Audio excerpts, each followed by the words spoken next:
Good morning students, welcome to my channel.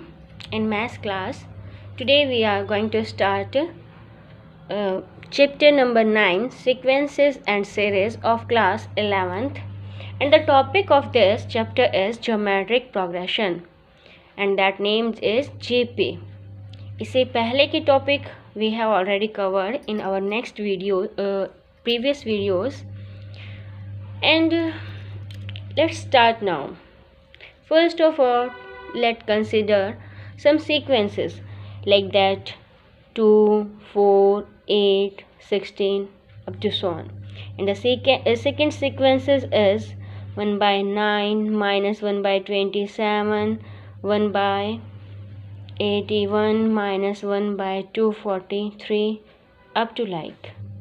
And the third one is 0.01, 0.001, 0.000001 to so on. In these sequences, how their terms progress? कैसे terms बढ़ती जा रही हैं? First of all, we get about an idea. We note that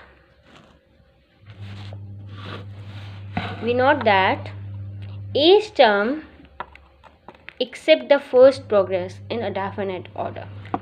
first को छोड़ के हर एक जो नेक्स्ट टर्म है वो एक डेफिनेट पैटर्न को ऑर्डर को फॉलो अप कर रही है. Like that first of all in this sequences that is our first term, second term, third term and fourth term. These terms we already learn in AP arithmetic progressions. हमने वहीं ये पढ़ा था कि first term A1, second term A2, A3, A4 like this है. Now in first term A1 is 2 and A2 is 4, A3 is 8 and A4 is 16. Now here A2 by A1 is 4 by 2, that is 2. Again A3 by A2 is equal to 8 by 4, that is again 2. And now in next A4 by A3, 16 by 8 and that is again we have 2. In these sequences we have the terms A1, A2, A3, A4 like that. If we divide this term by its previous term then we get a constant ratio, that is 2. अगर हम अपनी एक term को उठा के उससे पहले वाले टर्म से डिवाइड कर रहे हैं तो हमें कांस्टेंट रेशियो मिल रहा है, दैट इज़ 2. जो कांस्टेंट रेशियो मिल रहा है वो क्या है? 2. Now we discuss about the next part. In next parts that is A1, A2, A3 and A4. Now we divide A2 by A1. What you get now? 1 by 27 by 1 by 9 and then you get minus 1 by 3. 9 3 ja. Again we have A3 by A2 is what? 1 by 81 minus 1 by 27 and again this cut off at 3. 27 3 ja 81 and now we will get minus 1 by 3. The procedure is same in the next term. So now what we have here, we have the ratio is minus 1 by 3, minus 1 by 3. The ratio in each term is same. हर एक term में जो ये ratio होगा हमारे ये क्या होगा? Same होगा. Now in our next part, here you have A1, A2, A3. आपके पास ये क्या है? A1, A2 and A3. Again divide A2 by a term by its previous term, A2 by A1. 0.0001 divided by 0.01. Now what you get here? We get 0.01 because of 2 decimal is here and 2 decimal is cut off. 0.01. तो 0.01 यहाँ पर हमारा बच जाएगा. The procedure is same in our next terms. That is the constant ratio. Constant ratio and constant ratio is known as R. जैसे हम AP में difference निकालते थे D, common difference, that is D, and common difference means we subtract our AN from we subtract A N from A N plus 1। पहले वाली term में से अब उसकी पिछली वाली प्रेसिडिंग टर्म्स को हम जैसे ही माइनस करते थे देन वी गेट डी, हमें डी मिलता था। ठीक है बेटा, that is the GP, geometric progressions. A sequence here now we have a sequence a1 a2 a3 up to an is called geometric progression. कब? If each term is non zero, हर एक term non zero है, और ए के plus general term का हमने के ले लिया, ए के plus 1 by A K, that is equal to R, and R is what? Constant, and constant is K greater than is equal to 1। तो ये हमने जीपी को डिफाइन कर दिया, ज्योमेट्रिक प्रोग्रेशन को हमने डिफाइन कर दिया। अब हम बात कर लेते हैं कि ज्योमेट्रिक जो प्रोग्रेशन है उसके टर्म्स किस टाइप से होंगे। अगर हम बात करें तो हमारे पास a2 बाई a1 क्या है? r है। अगर यहीं से फाइंड आउट करें, देखो बेटा फर्स्ट टर्म तो फर्स्ट ही है हर एक केस में। अब यहाँ से a2 क्या निकाल दिया आपने? a1r। Is that clear? हमने a2 को क्या निकाल दिया? a1r। तो ये हो गया a2 a1r। फिर नेक्स्ट में अब हम फिर से ट्राई कर रहे हैं, a3 by a2 is again r। a3 यही तो हमने पढ़ा है, जो कांस्टेंट रेशियो होगा वो क्या होगा? Term by it's presiding term, दोनों की जो डिवीजन है वो r होगी। अब a2 की वैल्यू भी हमारे पास है, क्या है? a1r। Then you get a3 is equal to a1r, और एक r पहले से ही है, then a1r square, that is your a3।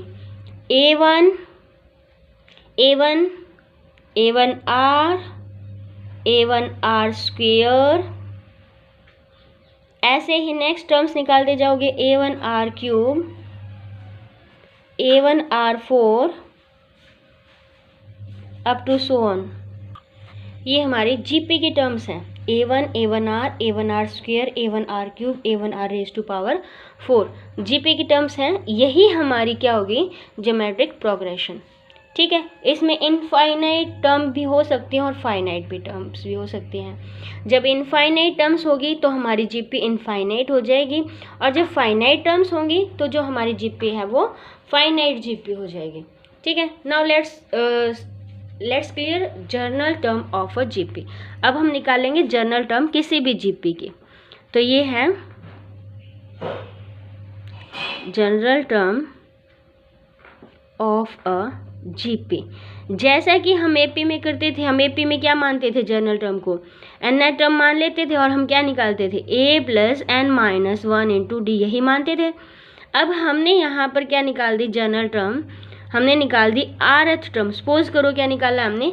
rth term को क्या मान ली? जनरल टर्म मान ली किसी भी जीपी की। अब हमें ये निकालने, फाइंड आउट करनी है।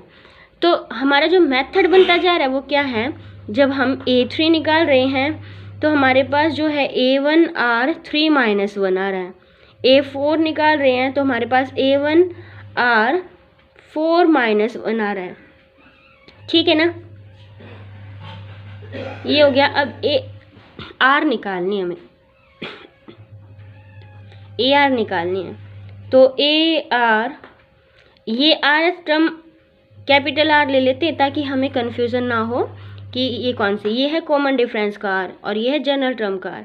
तो यहाँ पर हो जाएगा AR की power capital R minus 1, that is the general term of the GP। ठीक है प्यारे बच्चों, तो ये हमने निकाल दिया। फाइनाइट GP और इनफाइनाइट GP भी हमने पढ़ ली। अब सीरीज़ क्या होगी यहाँ पर? फाइनाइट ज्योमेट्रिकल सीरीज़ और infinite geometrical series. Finite series, finite geometrical series. Finite geometrical series क्या होगी? जब हमारी जीपी की जो टर्म्स हैं वो फाइनाइट होंगी और उनको हम ऐड अप कर देंगे। जैसे a1 plus a1r plus a1r square plus a2r cube up to ar, a की r माइनस, ये हमने ये सभी टर्म्स a1 होगी, a1r square a1r cube a1r की power r minus 1, that is the finite geometrical series. अब बात करें हम इनफाइनाइट की।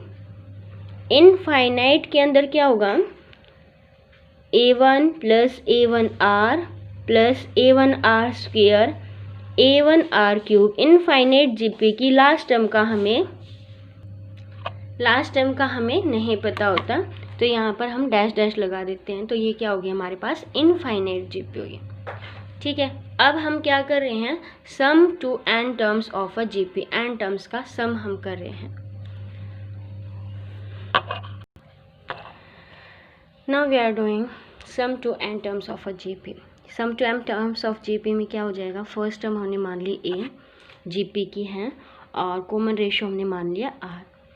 Late us denote the SN. SN क्या हो गया बेटा, सीरीज हो गई, ज्योमेट्रिकल सीरीज जो हम पीछे डिस्कस करके आए हैं। एसएन के अंदर क्या होगा, हम सभी को क्या कर देंगे, ऐड कर देंगे जो जीपी की टर्म्स हैं।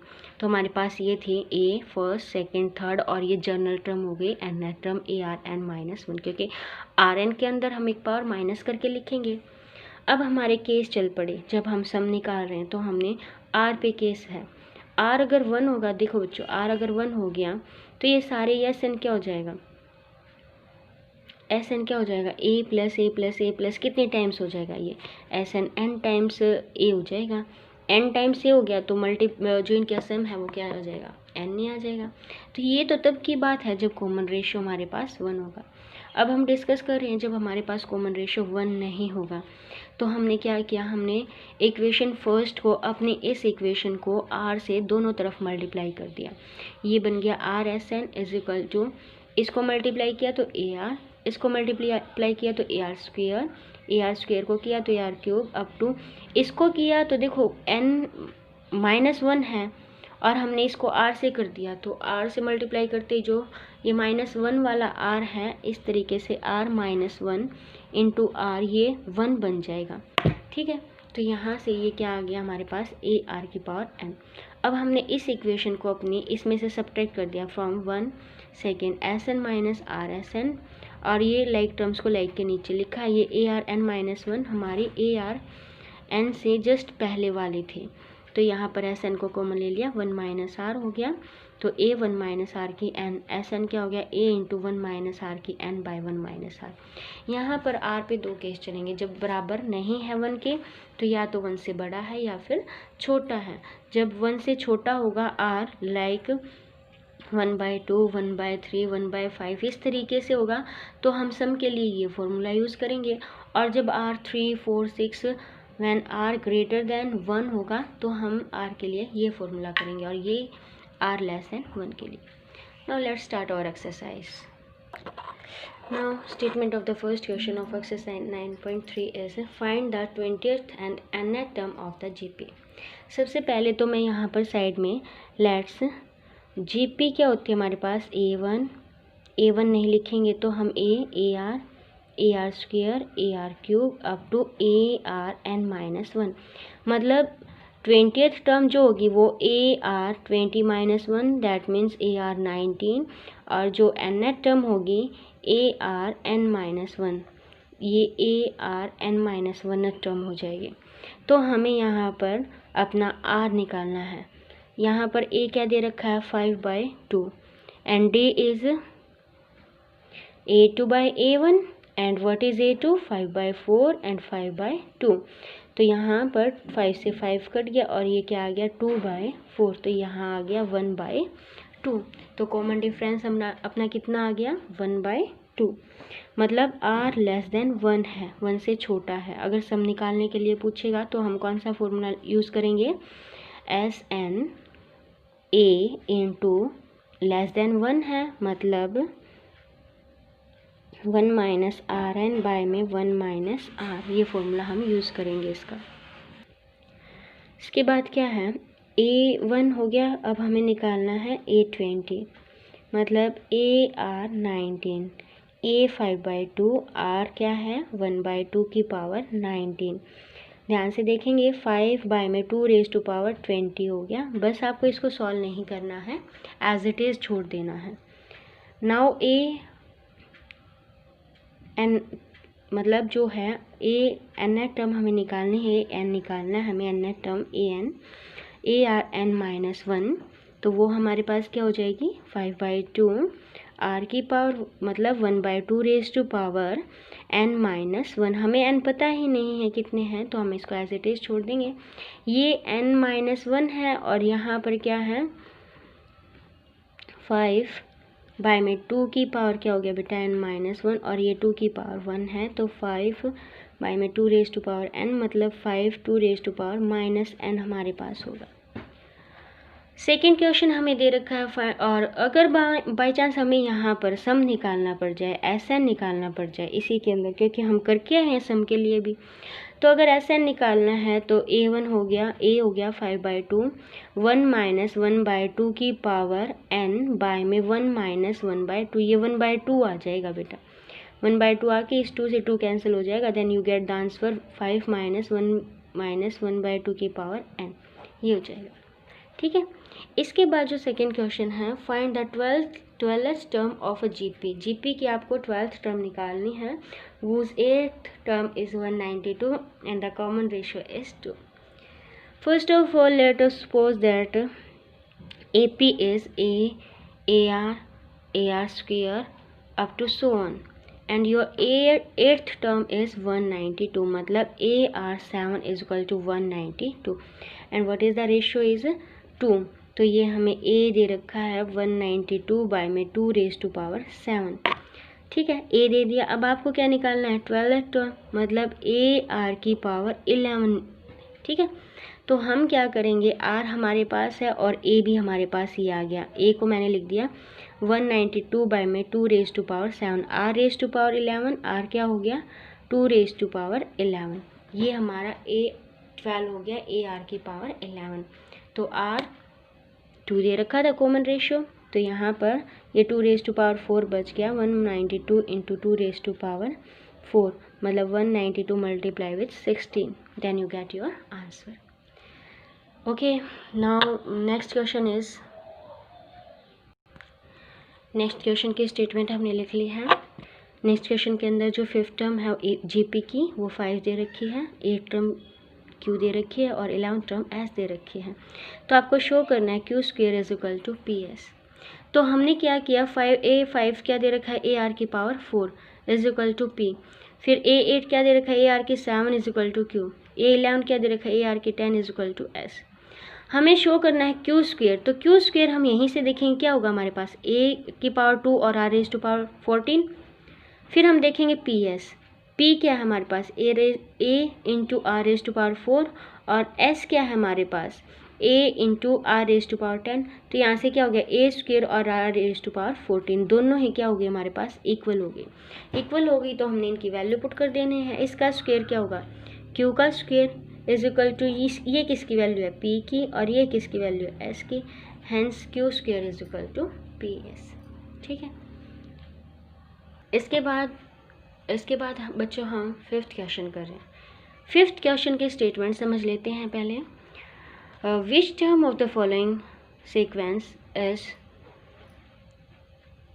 दिस, कौन सी टर्म है फॉलोइंग सीक्वेंस की, मतलब लास्ट में आपको एक टर्म दे रखी है और आपको ये बताना है ये किस नंबर की टर्म है, फर्स्ट है, सेकंड है, 5th है, 6th है, like this. Then this is your first term, this is your second term, this is your third term. Suppose that is nth term and nth term is what, an is equal to a r की power n minus 1 and what is 128 a r raised to power n minus 1. First of all we need to find the value of a and that we have a is equal to 2 and d is r is what 2 root 2 by 2. That is root 2, common ratio is root 2. Now let's do it. 128 is equal to 2 multiply root 2 raised to power n minus 1. 2 से हमने इसको cancel out कर दिया, that is 64 root 2 raise to power n minus 1। इसको अब हमें root की terms में लिखना है, ध्यान से सुनना। 16 4 जा 64 होता है, 16 4 जा क्या होता है 64। इसके फैक्टर क्या हो गए 2 मल्टीप्लाई 2 मल्टीप्लाई 2 मल्टीप्लाई 2 टू जा 4 टू जा 8 टू जा 16 इंटू 2 इंटू 2, ये इसके फैक्टर आ गए। अगर हम इसको रूट की टर्म्स में लिखें तो 1 2 3 4 5 6 है, हमारे पास 6 2 हो गए, अगर बात करें √2 की, तो √2 तो क्या होंगे, 1 के 2 बनेंगे, मतलब 12 हो जाएंगे। क्या हो जाएंगे, 12 हो जाएंगे, क्योंकि जब हम इसको रूट की पावर में लिखेंगे तो हम स्क्वायर कर देंगे। अब तो ये 2⁻6 है, और अगर इसको रूट की टर्म्स में लिखेंगे तो हमें क्या करना पड़ेगा, स्क्वायर भी करना पड़ेगा, और ऊपर पावर 6 भी है, तो √2 की पावर क्या होगी, 12 होगी। तो यहाँ पर ये क्या होगी, 12 होगी। अब कंपैरिजन करवाएंगे तो जब बेस सेम होते हैं तो हम पावर्स को इक्वेट करवा देते हैं। तो यहाँ पे आपके पास n-1 क्या आ जाएगा, 12, और n की वैल्यू क्या आ जाएगी, 13 आ जाएगी। मतलब 30th टर्म जो हमारी है 128 है। एक बार फाइंड आउट भी कर लेते हैं। AR12, A कितना है बेटा, 2, R कितना है, √2 की पावर 12, तो 6 तो यहाँ से आ गए, 6 पावर्स आ गई, मतलब 2⁻6। तो ये 128 यहाँ से आ गया, और 2 और आ गया, ठीक है। ये जो लास्ट में है ये हमारी 13th टर्म है, वो 128 आ गई। और आज हम 5th तक के क्वेश्चन करेंगे। इसके बाद जो नेक्स्ट क्वेश्चन है वो नेक्स्ट वीडियो में करेंगे। तो आप इन क्वेश्चंस को ध्यान से करें। Thank you, have a nice day.